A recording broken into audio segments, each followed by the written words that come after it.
knew Mickey for 35 years, and we did a lot of business ventures together. Me selling Budweiser to North Kansas City Pro Bowl. We had a great business relationship, and then after that, we became good friends. One day he calls me and says, "Get down there, I need to talk to you right away." And I couldn't figure out what was going on. So I go down there. He says, "I need you to serve on the parade committee. We're going to have a parade on the streets of Northtown." I said, "Well, I don't know anything about a parade, putting on."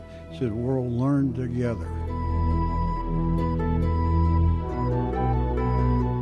We'll find a way." Figured it out. First parade that we did put on in the streets, we critiqued the parade afterwards, and we did agree that we had too many trucks, honking horns, and not enough music, and not enough floats that were decorated to look Irish. I think he would like to see it even get better. There's always some critiques, but he loved raising the money for the charities. Continue it being a family event. That's what it turned into.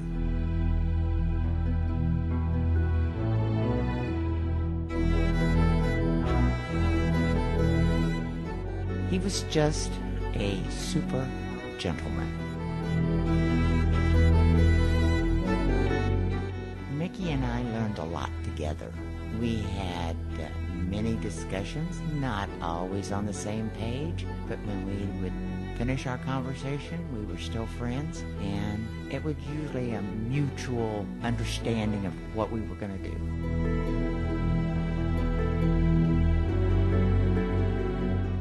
Mickey was probably the most community-minded person I've ever met.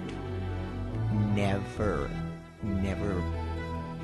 stepped one way or the other. He was all for his community. Not for Mickey, but for the community. That's why he didn't have his picture taken. That's why he didn't do interviews. He wanted somebody else to do it and for that to be passed around in the community.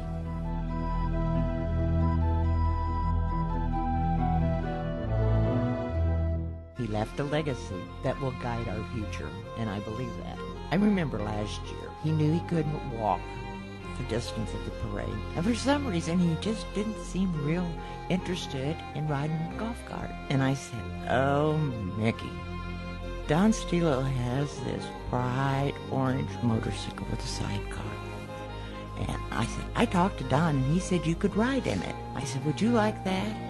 And he said, "Oh, I would love to ride on a motorcycle." Well, as time grew closer, and the sidecar wasn't very big, and Mickey's awfully tall, we began to wonder whether he was going to make it in that little sidecar. But believe me, he was going to get in that sidecar, or else, and he did. So, he got to ride on his motorcycle.